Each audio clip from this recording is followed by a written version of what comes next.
प्रभु की स्तुति। आप इस चैनल को रोजाना सुनकर 1 साल में बाइबल पढ़ सकते हैं।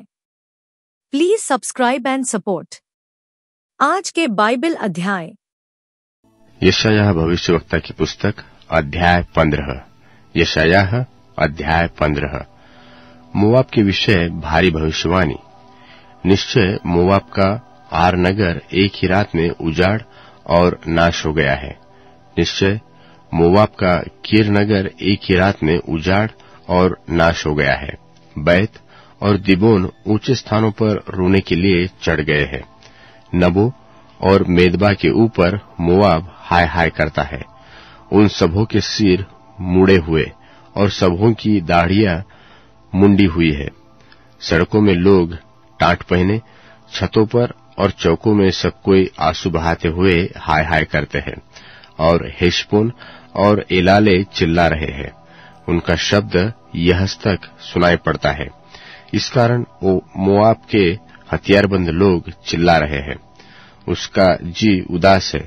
मेरा मन मोआब के लिए दुहाई देता है, क्योंकि उनके रईस सोर और एगलत शलीतिशिया तक भागे जाते हैं। देखो, लोहित की चढ़ाई पर वे रोते हुए चढ़ रहे हैं। सुनो, होरोनम के मार्ग में वे नाश की चिल्लाहट मचा रहे हैं। और निम्रीम का जल सूख गया और घास कुम्हला गया और हरियाली मुरझा गई और नमी कुछ भी नहीं रही। इसलिए जो धन उन्होंने बचा रखा और जो कुछ उन्होंने इकट्ठा किया है, उस सबको वे उस नाले के पार लिए जा रहे हैं जिसमें मजनू वृक्ष है। इस कारण मोआब के चारों ओर के सिवानों में चिल्लाहट हो रही है। उसमें हाहाकार एगल मलैम और बेरेलीम में भी सुन पड़ता है, क्योंकि दिमोन का सोता लोहू से भरा हुआ है। मैं तो दिमोन पर और भी दुख डालूंगा। मैं बचे हुए मोआबियों और उनके देश से भागे हुओं के विरुद्ध सिंह भेजूंगा। यशायाह अध्याय 16। यशायाह भविष्यवक्ता की पुस्तक अध्याय 16। देश के हाकिम के लिए भेड़ों के बच्चों को जंगल की ओर से सेला नगर से सियोन की बेटी के पर्वत पर भेजो। और उजाड़े हुए घोंसले के पक्षी और उनके भटके हुए बच्चों के समान मोआब की बेटियां अर्नोन के घाट पर होंगी। सम्मति करो, न्याय चुकाओ। दोपहर ही अपनी छाया को रात के समान करो। घर से निकाले हुओं उसको छिपा रखो। जो मारे मारे फिरते हैं उनको मत पकड़वाओ। मेरे लोग जो निकाले हुए हैं वे तेरे बीच में रहे। नाश करने वाले से मोआब को बचाओ, क्योंकि पीसने वाला नहीं रहा। लूटपाट फिर न होगी। देश में से अंधेर करने वाले नाश हो गए हैं और दया के साथ एक सिंहासन स्थिर किया जाएगा और उस पर दाऊद के तंबू में सच्चाई के साथ एक विराजमान होगा, जो सोच विचार कर सच्चा न्याय करेगा और धर्म के काम पर तत्पर रहेगा। हमने मोआब के गर्व के विषय सुना है कि वह अत्यंत अभिमानी है। उसके अभिमान और गर्व और रोष के संबंध में भी सुना है, परंतु उसका बड़ा बोल व्यर्थ ठहरेगा, क्योंकि मोआब के लिए हाय हाय करेगा। सबके सब हाहाकार करेंगे। किरहरासत की दाख की टिकियों के लिए वे अति निराश होकर लंबी लंबी सांस लिया करेंगे, क्योंकि हेशबोन के खेत और सिबमा की दाख लताएं मुरझा गए। अन्य जातियों के अधिकारियों ने उनकी उत्तम उत्तम लताओं को काट काट कर गिरा दिया है। वे याजेर तक पहुंची है। वे जंगल में भी फैली गई और बढ़ते बढ़ते ताल के पार दूर तक बढ़ गई थी। मैं याजेर के साथ सिबमा की दाखलताओं के लिए भी रोऊंगा। हेशबोन और एलाले, मैं तुम्हें अपनी आंसुओं से सिंचूंगा, क्योंकि तुम्हारे धूपकाल के फलों के और अनाज काटने के समय की ललकार सुनाई पड़ती है और फलदायी बारियों में से आनंद और मगनता जाती रही और दाख की बारियों में गीत न गाया जाएगा, न हर्ष का शब्द सुनाई देगा। दाखरस के कुंडों में कोई दाख न रौंदेगा, क्योंकि मैं उनके शब्द के हर्ष को बंद करूंगा। इसलिए मेरा मन मोआब के कारण और मेरा हृदय किरहेरेसे के कारण विना का सा शब्द देता है। और ऐसा होगा कि जब मोआब ऊंचे स्थान पर मुंह दिखाते दिखाते थक जाए और प्रार्थना करने को अपने पवित्र स्थान में आए तो उसे कुछ लाभ न होगा। यही तो वह बात है जो यहोवा ने इससे पहले मोआब के विषय में कही थी। परंतु अब यहोवा ने यूं कहा है कि मजदूरों के वर्षों के समान 3 वर्ष के भीतर मोआब का विभव और उसकी भीड़-भाड़ सब तुच्छ ठहरेगी और थोड़े ही बचेंगे जिनका कोई बल न होगा। कुरिन्थियों के नाम पौलुस प्रेरित की पहली पत्री 15वां अध्याय। हे भाइयों, मैं तुम्हें वही सुसमाचार बताता हूँ जो पहले सुना चुका हूँ, जिससे तुमने अंगीकार भी किया था और जिसमें तुम स्थिर भी हो। उसी के द्वारा तुम्हारा उद्धार भी होता है, यदि उस सुसमाचार को जो मैंने तुम्हें सुनाया था स्मरण रखते हो। नहीं तो तुम्हारा विश्वास करना व्यर्थ हुआ। इसी कारण मैंने सबसे पहले तुम्हें वही बात पहुंचा दी जो मुझे पहुंची थी, कि पवित्र शास्त्र के वचन के अनुसार यीशु मसीह हमारे पापों के लिए मर गया और गाड़ा गया, और पवित्र शास्त्र के अनुसार तीसरे दिन जी भी उठा, और कैफा को तब 12 को दिखाई दिया, फिर 500 से अधिक भाइयों को एक साथ दिखाई दिया, जिनमें से बहुतेरे अब तक वर्तमान हैं, पर कितने सो गए। फिर याकूब को दिखाई दिया, तब सब प्रेरितों को दिखाई दिया, और सबके बाद मुझको भी दिखाई दिया, जो मानो अधूरे दिनों का जन्मा हूं, क्योंकि मैं प्रेरितों में सबसे छोटा हूं, वरन प्रेरित कहलाने के योग्य भी नहीं, क्योंकि मैंने परमेश्वर की कलीसिया को सताया था। परंतु मैं जो कुछ भी हूं परमेश्वर के अनुग्रह से हूं, और उसका अनुग्रह जो मुझ पर हुआ वह व्यर्थ नहीं हुआ।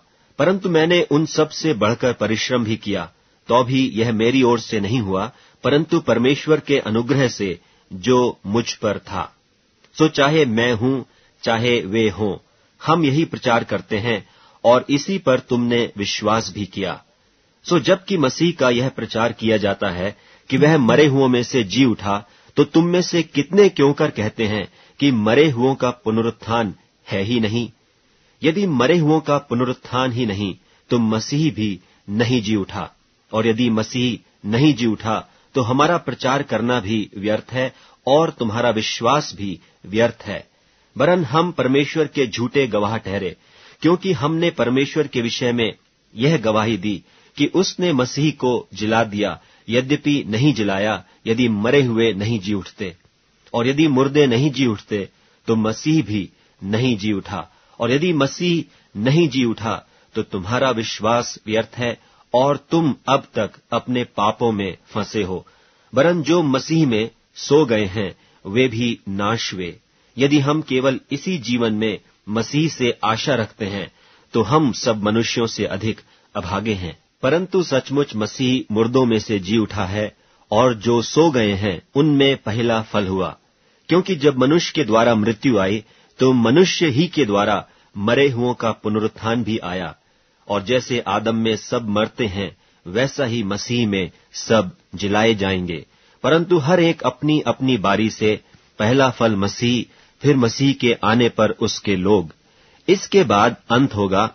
उस समय वह सारी प्रधानता और सारा अधिकार और सामर्थ का अंत करके राज्य को परमेश्वर पिता के हाथ में सौंप देगा। क्योंकि जब तक कि वह अपने बैरियों को अपने पांवों तले न ले आए, तब तक उसका राज्य करना अवश्य है। सबसे अंतिम बैरी जो नाश किया जाएगा वह मृत्यु है, क्योंकि परमेश्वर ने सब कुछ उसके पांवों तले कर दिया है। परंतु जब वह कहता है कि सब कुछ उसके अधीन कर दिया गया है, तो प्रत्यक्ष है कि जिसने सब कुछ उसके अधीन कर दिया वह आप अलग रहा। और जब सब कुछ उसके अधीन हो जाएगा, तो पुत्र आप भी उसके अधीन हो जाएगा, जिसने सब कुछ उसके अधीन कर दिया, ताकि सब में परमेश्वर ही सब कुछ हो। नहीं तो जो लोग मरे हुओं के लिए बपतिस्मा लेते हैं, वे क्या करेंगे? यदि मुर्दे जी उठते ही नहीं, तो फिर क्यों उनके लिए बपतिस्मा लेते हैं? और हम भी क्यों हर घड़ी जोखिम में पड़े रहते हैं? हे भाइयों, मुझे उस घमंड की सोह जो हमारे मसीह यीशु में मैं तुम्हारे विषय में करता हूं कि मैं प्रतिदिन मरता हूं। यदि मैं मनुष्य की रीति पर इफिसुस में वन पशुओं से लड़ा तो मुझे क्या लाभ हुआ? यदि मुर्दे जिलाए नहीं जाएंगे तो आओ खाए पिएं, क्योंकि कल तो मर ही जाएंगे। धोखा न खाना। बुरी संगति अच्छे चरित्र को बिगाड़ देती है। धर्म के लिए जाग उठो और पाप न करो, क्योंकि कितने ऐसे हैं जो परमेश्वर को नहीं जानते। मैं तुम्हें लज्जित करने के लिए यह कहता हूं। अब कोई यह कहेगा कि मुर्दे किस रीति से जी उठते हैं और कैसी देह के साथ आते हैं। हे निर्बुद्धि, जो कुछ तू बोता है जब तक वह न मरे जिलाया नहीं जाता, और जो तू बोता है यह वह देह नहीं जो उत्पन्न होने वाली है, परंतु निरा दाना है, चाहे गेहूं का चाहे किसी और अनाज का। परंतु परमेश्वर अपनी इच्छा के अनुसार उसको देह देता है, और हर एक बीज को उसकी विशेष देह। सब शरीर एक सरीखे नहीं, परंतु मनुष्यों का शरीर और है, पशुओं का शरीर और है, पक्षियों का शरीर और है, मछलियों का शरीर और है। स्वर्गीय देह हैं और पार्थिव देह भी हैं, परंतु स्वर्गीय देहों का तेज और है और पार्थिव का और। सूर्य का तेज और है, चांद का तेज और है, और तारागणों का तेज और है, क्योंकि एक तारे से दूसरे तारे के तेज में अंतर है। मुर्दों का जी उठना भी ऐसा ही है। शरीर नाशमान दशा में बोया जाता है और अविनाशी रूप में जी उठता है। वह अनादर के साथ बोया जाता है और तेज के साथ जी उठता है। निर्बलता के साथ बोया जाता है और सामर्थ्य के साथ जी उठता है। स्वाभाविक देह बोई जाती है और आत्मिक देह जी उठती है। जबकि स्वाभाविक देह है तो आत्मिक देह भी है। ऐसा ही लिखा भी है कि प्रथम मनुष्य अर्थात आदम जीवित प्राणी बना और अंतिम आदम जीवनदायक आत्मा बना। परंतु पहले आत्मिक न था पर स्वाभाविक था, इसके बाद आत्मिक हुआ। प्रथम मनुष्य धरती से अर्थात मिट्टी का था, दूसरा मनुष्य स्वर्गीय है। जैसा वह मिट्टी का था वैसे ही और मिट्टी के हैं, और जैसा वह स्वर्गीय है वैसे ही और भी स्वर्गीय हैं। और जैसे हमने उसका रूप जो मिट्टी का था धारण किया, वैसे ही उस स्वर्गीय का रूप भी धारण करेंगे। हे भाइयों, मैं यह कहता हूं कि मांस और लोहू परमेश्वर के राज्य के अधिकारी नहीं हो सकते, और न विनाश अविनाशी का अधिकारी हो सकता है। देखो, मैं तुमसे भेद की बात कहता हूं कि हम सब तो नहीं सोएंगे, परंतु सब बदल जाएंगे। और यह क्षण भर में, पलक मारते ही, पिछली तुरही फूंकते ही होगा, क्योंकि तुरही फूंकी जाएगी और मुर्दे अविनाशी दशा में उठाए जाएंगे और हम बदल जाएंगे। क्योंकि अवश्य है कि यह नाशमान देह अविनाश को पहन ले और यह मरणहार देह अमरता को पहन ले। और जब यह नाशमान अविनाश को पहन लेगा और यह मरणहार अमरता को पहन लेगा, तब वह वचन जो लिखा है पूरा हो जाएगा कि जय ने मृत्यु को निगल लिया। हे मृत्यु, तेरी जय कहाँ रही? हे मृत्यु, तेरा डंक कहाँ रहा? मृत्यु का डंक पाप है और पाप का बल व्यवस्था है। परंतु परमेश्वर का धन्यवाद हो जो हमारे प्रभु यीशु मसीह के द्वारा हमें जयवंत करता है। सो हे मेरे प्रिय भाइयों, दृढ़ और अटल रहो और प्रभु के काम में सर्वदा बढ़ते जाओ, क्योंकि यह जानते हो कि तुम्हारा परिश्रम प्रभु में व्यर्थ नहीं है। भजन संहिता अध्याय 66। भजन संहिता अध्याय 66। परमेश्वर हम पर अनुग्रह करे और हमको आशीष दे। वह हम पर अपने मुख का प्रकाश चमकाए, जिससे तेरी गति पृथ्वी पर और तेरा किया हुआ उद्धार सारी जातियों में जाना जाए। हे परमेश्वर, देश देश के लोग तेरा धन्यवाद करे। देश देश के सब लोग तेरा धन्यवाद करे। राज्य राज्य के लोग आनंद करे और जय जयकार करे, क्योंकि तू देश देश के लोगों का न्याय धर्म से करेगा और पृथ्वी के राज्य राज्य के लोगों की अगुवाई करेगा। हे परमेश्वर, देश देश के लोग तेरा धन्यवाद करे। देश देश के सब लोग तेरा धन्यवाद करे। भूमि ने अपनी उपज दी है। परमेश्वर जो हमारा परमेश्वर है वह हमें आशीष देगा।